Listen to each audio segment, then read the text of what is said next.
ராமருக்கு இப்ப வந்து ஆசீர்வாதம் பண்றேன்.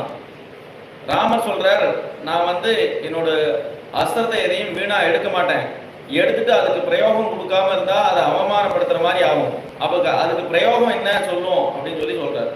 அப்ப இத்தனை நாளா என்னெல்லாம் நான் வச்சுன்னு தபசு எல்லாம் வச்சுட்டு இருந்தேனோ அதை பூரா ராமார்ப்பணம் பண்ணி அந்த ராம பானத்துக்கே நான் அர்ப்பணம் பண்றேன் அப்படிங்கிறார்.